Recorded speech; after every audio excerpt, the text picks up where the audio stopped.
Hello everyone. So today we will start Coulomb's law in magnetism and this is chapter 5 of NCERT. हमने ये chapter start करने से पहले natural magnets के बारे में पढ़ा था, आर्टिफिशियल मैग्नेट के बारे में पढ़ा था और उससे रिलेटेड जो उनकी प्रॉपर्टीज़ है, प्रॉपर्टीज़ ऑफ मैग्नेट के बारे में पढ़ा है. नेक्स्ट इसके बाद आता है हमारे पास कूलॉम्स लॉ इन मैग्नेटिज्म. जैसे कि आपने यूनिट फर्स्ट इलेक्ट्रोस्टैटिक्स में कूलॉम्स लॉ इन इलेक्ट्रोस्टैटिक पढ़ा था, तो वैसे ही ये कूलॉम्स लॉ इन मैग्नेटिज्म है. कूलॉम ने ये लॉ मैग्नेटिज्म के अंदर दिया है फॉर मैग्नेट्स. और जैसे हमने वहाँ पे चार्जेस के बारे में पढ़ा था कि चार्जेस के बीच में इलेक्ट्रोस्टैटिक फोर्स एक्ट होता है, तो वैसे ही यहाँ पे चार्जेस को हटा के हम यहाँ पे क्या बोल देंगे, पोल स्ट्रेंथ. ये तो आपको पता ही है, मैग्नेट के 2 पोल्स होते हैं, north pole and south pole. दोनों पोल अनलाइक होते हैं बट उनकी जो पोल स्ट्रेंथ होती है वो सेम होती है. ठीक है, इसकी अगर M1 होगी तो इसकी भी M1 होगी. सो अगर हम एक सिंगल मैग्नेट ले रहे हैं और उनकी पोल स्ट्रेंथ की बात करें तो उनकी पोल स्ट्रेंथ का जो मैग्नीट्यूड होता है वो सेम होता है.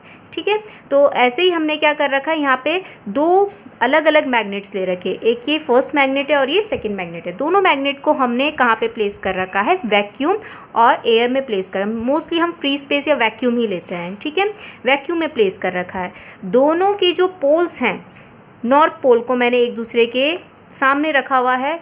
जो दोनों के बीच की डिस्टेंस है वो मैंने लेट कर रखी है r. और ये आपको पता है कि जो लाइक पोल्स होते हैं वो एक दूसरे को रिपल करते हैं and unlike poles attract each other. जो फर्स्ट मैग्नेट है उसकी पोल स्ट्रेंथ की वैल्यू है M1 एंड सेकेंड मैग्नेट के पोल स्ट्रेंथ की वैल्यू है M2. ठीक है, and they are separated the distance r. So Coulomb's law क्या बोलता है, the force, magnetic force between 2 poles of magnet is directly proportional to the product of their pole strength. दोनों की जो पोल स्ट्रेंथ है उनके प्रोडक्ट के directly proportional होता है and inversely proportional to the square of the distance between them. जब हम इन दोनों को कंबाइन कर देंगे तो उस केस में जैसे हमारे पास similar Coulomb's law in electrostatic था, वैसे ही यहाँ पे बनेगा M1 M2 upon r square. Proportionality sign हटाने के लिए कांस्टेंट लगेगा, वो कांस्टेंट है म्यू नॉट अपॉन 4 पाई. ये कांस्टेंट के बारे में आपको पहले से ही पता है. जो हमारे पास इलेक्ट्रोस्टैटिक था उसमें कौन सा कांस्टेंट था, epsilon naught, 1 upon 4 pi epsilon naught. इसमें क्या है, mu naught upon 4 pi, where mu naught upon 4 pi की वैल्यू कितनी है, 10⁻⁻7 टेस्ला मीटर पर एम्पियर. जिसमें म्यू नॉट को हम क्या कहते हैं, absolute permeability. This is permeability of free space. ठीक है, अब यहाँ पे बात आती है पोल स्ट्रेंथ. जब हम पोल स्ट्रेंथ की बात कर रहे हैं तो पोल स्ट्रेंथ की जो यूनिट है, SI unit of pole strength या मैग्नेटिक पोल स्ट्रेंथ, जिसको हम स्मॉल m से इंडिकेट कर रहे हैं. यहाँ पे 2 m आएंगे, एक कैपिटल M और एक स्मॉल m. कैपिटल M यहाँ पे क्या है, ये है मैग्नेटिक डाइपोल मोमेंट जो कि एक वेक्टर क्वांटिटी है, एंड स्मॉल m यहाँ पे क्या है, मैग्नेटिक पोल स्ट्रेंथ जो कि कौन सी क्वांटिटी है, स्केलर क्वांटिटी है. तो दोनों में आपको फ़र्क रखना है, magnetic dipole moment and pole strength में. सो यहाँ पे ऐसा unit of magnetic pole strength क्या है,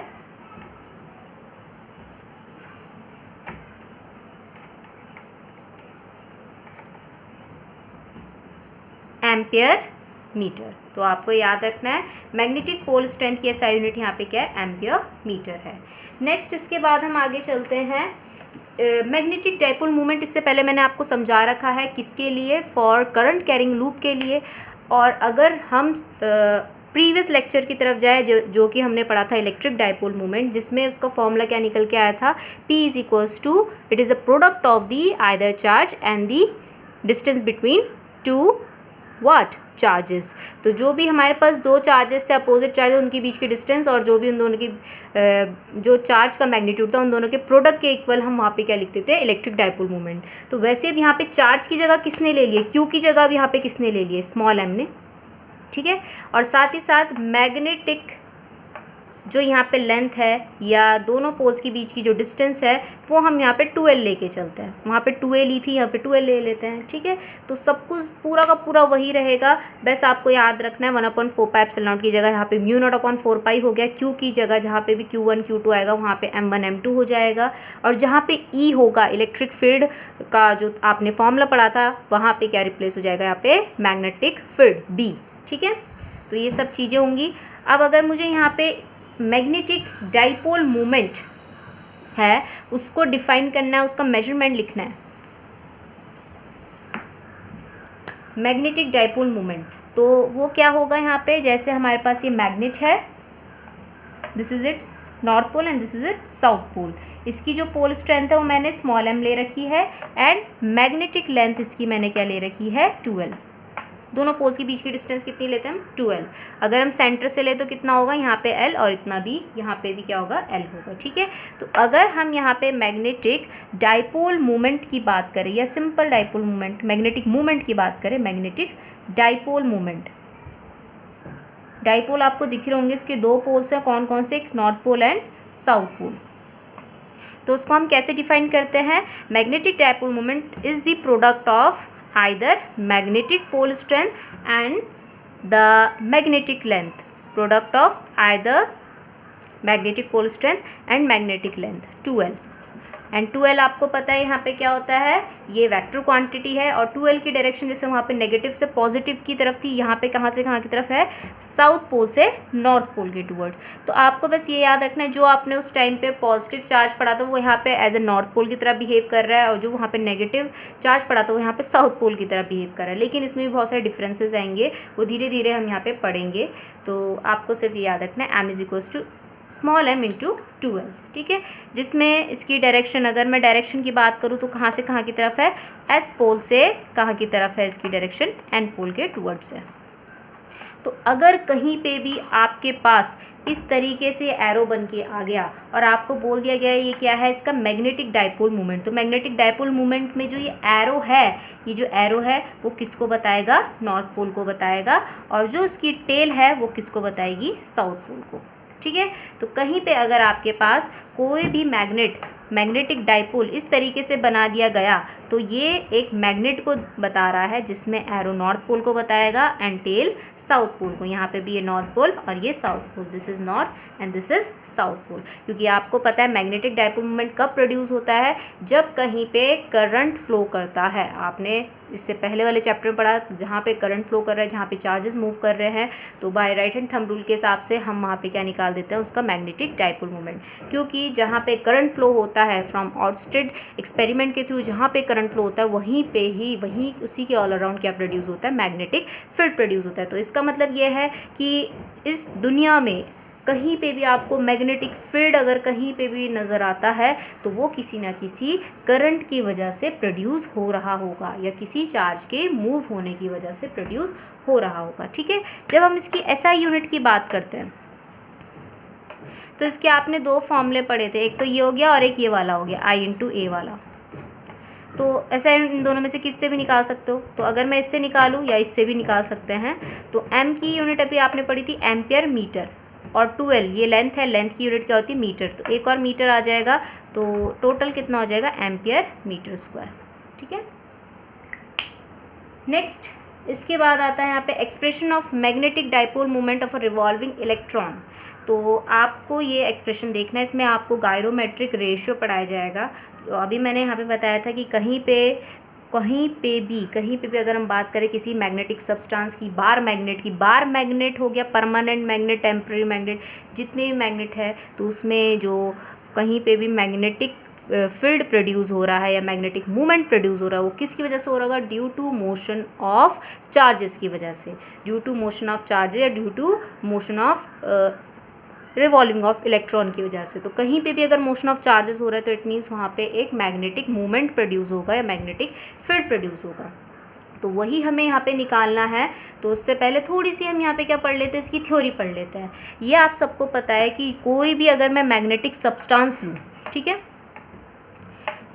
मान के चल लेते हैं ये कोई भी मैग्नेटिक सब्सटेंस है,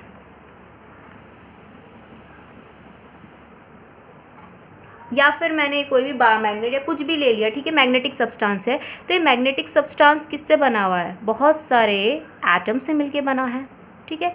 तो मैं इसको इस तरीके से दिखा देती हूँ, दिस इज एटम।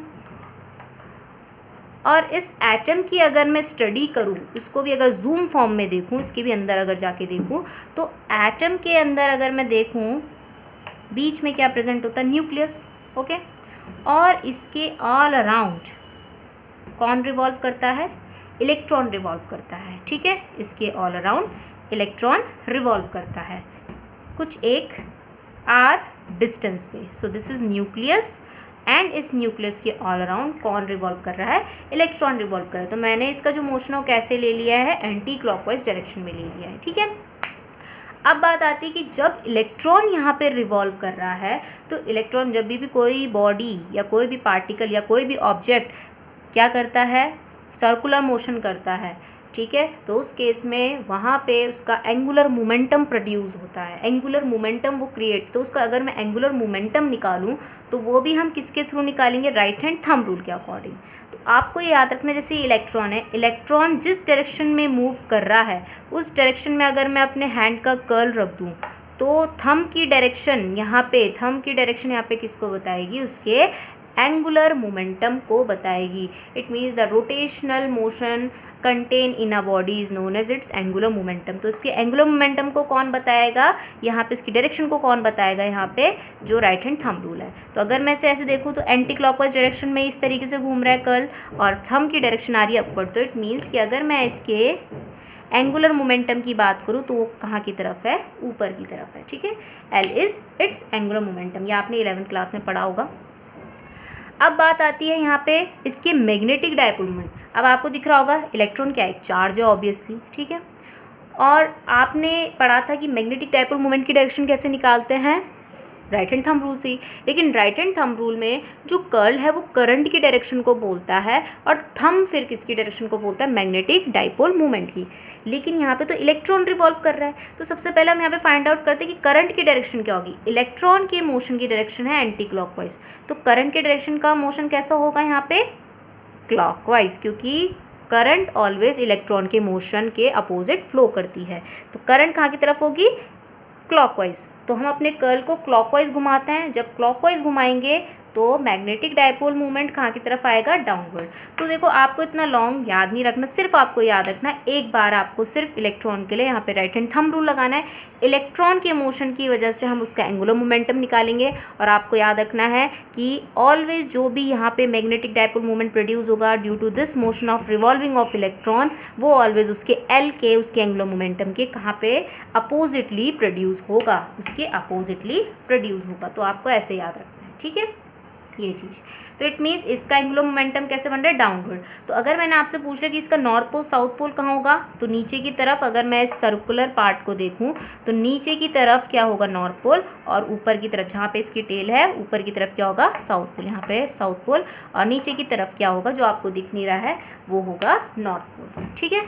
तो आपको ऐसे में से याद रखना है। तो हमें इसी मैग्नेटिक डायपोल मूवमेंट की वैल्यू निकालनी है, और हमें यही प्रूव करना है कि जब कोई इलेक्ट्रॉन रिवॉल्व करता है तो उस केस में उसके एंगुलर मोमेंटम और उसके मैग्नेटिक मोमेंट की जो डायरेक्शन होती है वो क्या होती है, अपोजिट होती है। तो इट मीन्स जितने भी मैग्नेटिक सब्सटेंस है उसमें अंदर, उसके अंदर जितने भी एटम्स हैं वो सारे एटम्स एक टिनी मैग्नेटिक डाइपोल की तरह बिहेव करते हैं। मतलब जितने भी एटम्स हो सारे के सारे एक छोटे से मैग्नेट की तरह बिहेव करते हैं, ठीक है। लेकिन वो जब एक ही डायरेक्शन में होते हैं, तो जब एक ही डायरेक्शन में होंगे तभी जाके वो वहाँ पे क्या प्रोड्यूस कर पाते हैं, एक प्रॉपर, एक रिजल्टेंट मैग्नेटिक फील्ड प्रोड्यूस कर पाते हैं, ठीक है। मतलब ये बोला जा रहा है कि जैसे ये हमारे पास मैग्नेटिक सब्सटेंस है, वो सारे के सारे जितने भी एटम्स हैं वो किसकी तरह बिहेव कर रहे हैं, एक टीनी मैग्नेटिक डायपोल की तरह बिहेव कर रहे हैं। तो जब इनकी डायरेक्शन बिल्कुल एक ही तरफ रहती है, जैसे कि हम करंट में नहीं बोलते थे इलेक्ट्रॉन के फ्लो की डायरेक्शन अगर एक ही होती है तो उसमें टोटल करंट कुछ ना कुछ फ्लो कर रही है, तो उस केस में अब देखिए एरो किस साइड है, राइट हैंड साइड, तो इस तरफ नॉर्थ पोल, और जिस साइड टेल होंगी उस साइड साउथ पोल। तो तब उस केस में यहाँ पे एक प्रॉपर क्या प्रोड्यूस होता है, मैग्नेटिक फील्ड प्रोड्यूस होता है, या मैग्नेटिक डायपोल मूवमेंट प्रोड्यूस होता है। लेकिन जब कभी किसी पर्टिकुलर मैग्नेटिक सब्सटेंस में यही डाइपोल्स रैंडम डायरेक्शन में होते हैं, ठीक है, जब ये रैंडम डायरेक्शन में होंगे तो उस केस में ये एक दूसरे के टोटल मैग्नेटिक मूवमेंट को कैंसिल कर देते हैं। जब टोटल मैग्नेटिक मूवमेंट कैंसिल हो जाएगा, ज़ीरो हो जाएगा, तो टोटल मैग्नेटिक फील्ड भी इसके अंदर क्या रहता है, ज़ीरो। तो इट मीन्स इसके अंदर फिर कोई भी मैग्नेटिज्म, इस मैग्नेटिक फील्ड प्रोड्यूस नहीं होता है, ठीक है। तो हम यहाँ पे यही चीज़ निकालेंगे सबसे पहले। तो हम यहाँ पे पहले मैग्नेटिक मूवमेंट निकाल देते हैं किसी भी एक रिवॉल्विंग इलेक्ट्रॉन का अराउंड न्यूक्लियस के, और इसी में हमने क्या देखना है, गायरोमेट्रिक रेशियो भी देखना है कि क्या होगा। तो उसके लिए सबसे पहले हम इसके एंगुलर मोमेंटम की वैल्यू लिख लेते हैं। एंगुलर मोमेंटम का आपने फॉर्मूला पढ़ा होगा 11th क्लास में, L = mv/r। यहाँ पे हमने इस इलेक्ट्रॉन का मास m ही ले रखा, और ये पता है आपको कांस्टेंट होता है 9.1 × 10⁻³ kg। तो मैं यहाँ पे इसका मास me से इंडिकेट करा रही हूँ, ठीक है। इससे हम ऐसे करते हैं, vr की वैल्यू निकाल देते, तो vr = L/me। इसे ले लेते हैं इक्वेशन फर्स्ट। ये e जो है वो सफिक्स में, मल्टीप्लिकेशन में नहीं है।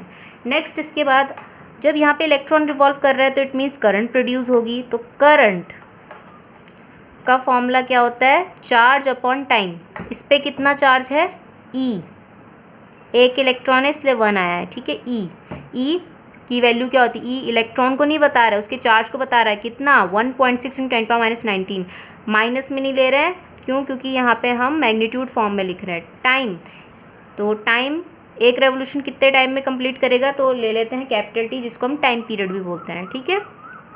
इसे बना देते हैं इक्वेशन सेकेंड।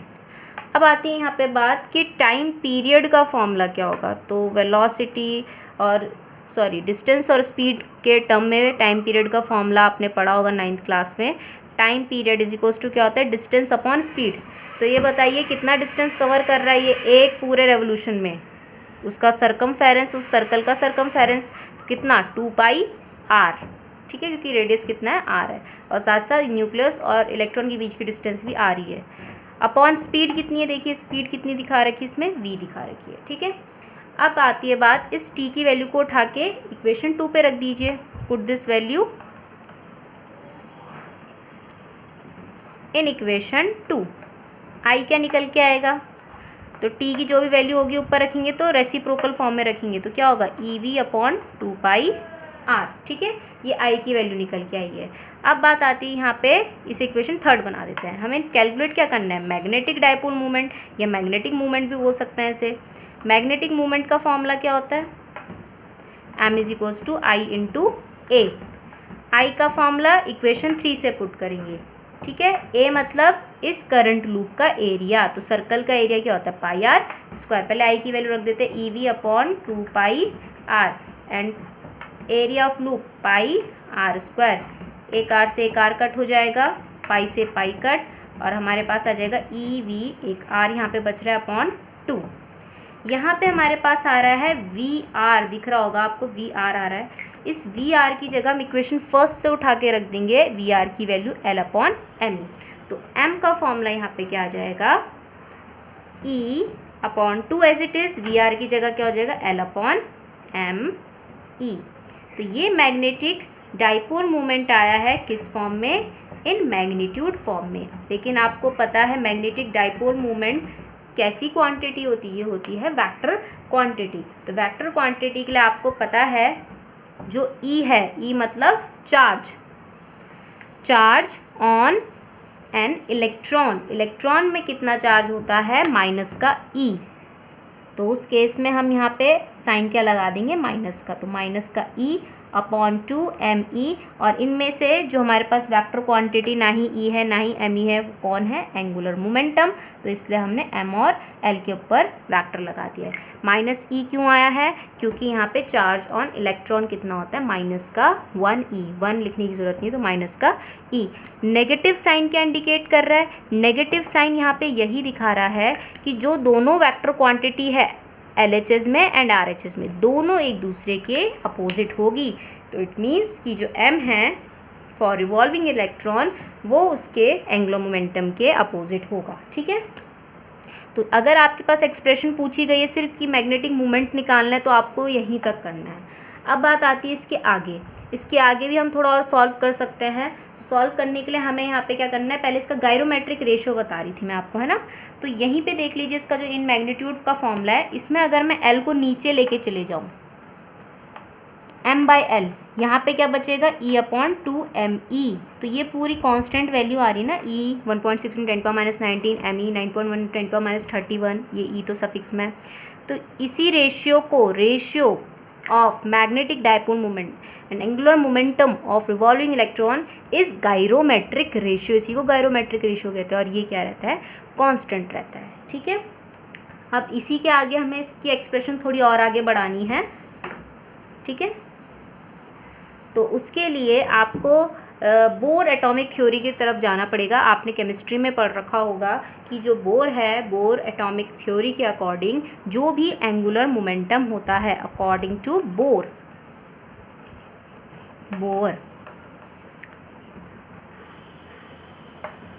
जो भी एंगुलर मोमेंटम होता है उस पर्टिकुलर इलेक्ट्रॉन का, जो उस स्टेशनरी ऑर्बिट में रिवॉल्व कर रहा है, वो किसके इक्वल होता है, इंटीग्रल मल्टीपल ऑफ h/2π के।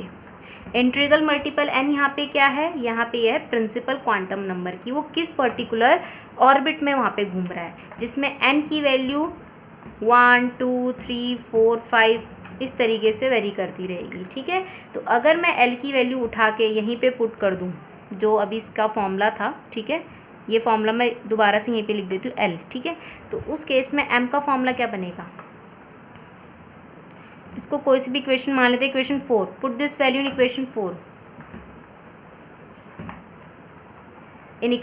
4, तो हमारे पास क्या एक्सप्रेशन बनेगी, m = NEH/4πme।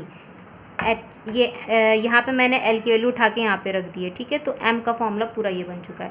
तो अगर मैं इसमें देखूँ, ये है हमारे पास, यही है main magnetic moment of A revolving electron, जिसमें EH/4πme ये सारे के सारे कांस्टेंट है। n यहाँ पे वेरी करेगा, n डिसाइड करेगा कि इसका मैग्नेटिक डायपोल मोमेंट क्या निकल के आएगा। तो जितना ज़्यादा यहाँ पे बड़ा n, उतना ही ज़्यादा उसका मैग्नेटिक डायपोल मोमेंट, ठीक है।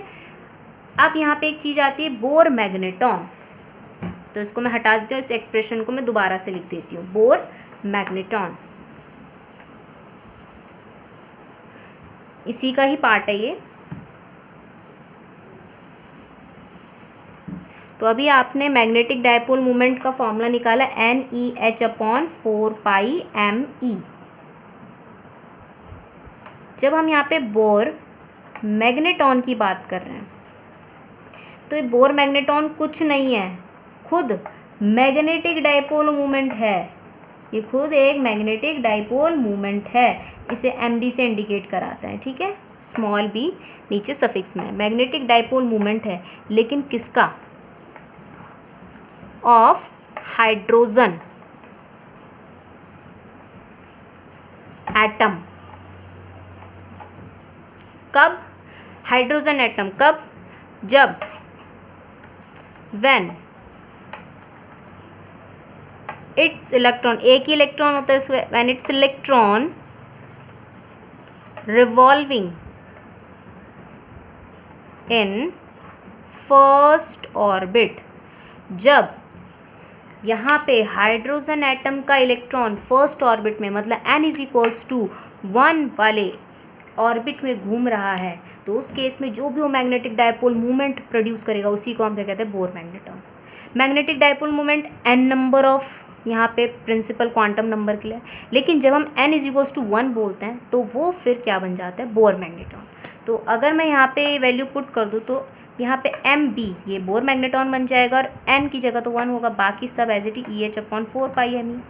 अगर मैं यहाँ पे इन सब की वैल्यू पुट करती हूँ, E = 1.6 × 10⁻19 कोलाम, H = ये प्लैंक्स कांस्टेंट है, केमिस्ट्री में पढ़ा होगा, 6.626 × 10⁻34 joule second. Mass of electron रखती हूँ 9.1 × 10⁻31 kg। 4π तो आपको पता ही, ये सारी वैल्यू यहाँ पे पुट करते हैं, तो MB की वैल्यू कुछ ना कुछ निकल के आएगी, तो वो आपको याद करनी है, 9.27 × 10⁻24 एम्पियर मीटर स्क्वायर। यूनिट इसकी वही होगी जो मैग्नेटिक डायपोल मोमेंट की है। तो 9.2 × 10⁻24 ये आपको याद करनी है, ठीक है। तो इससे पता चलता है कि जो भी हमारे पास इलेक्ट्रॉन रिवॉल्व कर रहा है उस पर्टिकुलर ऑर्बिट में, वो वहाँ पे क्या प्रोड्यूस करेगा, मैग्नेटिक मूवमेंट प्रोड्यूस करेगा। लेकिन आपको एक और नोटिस में बता देते हैं कि बात कि सिर्फ इलेक्ट्रॉन के ऑर्बिटल मोशन की वजह से ही वहाँ पे मैग्नेटिक डायपोल मोमेंट नहीं प्रोड्यूस होता, बल्कि उसके स्पिन मोशन की वजह से ही प्रोड्यूस होता है, क्योंकि इलेक्ट्रॉन सिर्फ ऑर्बिटल मोशन ही नहीं बल्कि अपनी ही एक्सिस में भी घूमता है। तो जब दोनों यहाँ पे मोशन कंबाइन होते हैं तो उसी के ही वेक्टर सम की वजह से वहाँ पे मैग्नेटिक मोमेंट भी प्रोड्यूस होगा।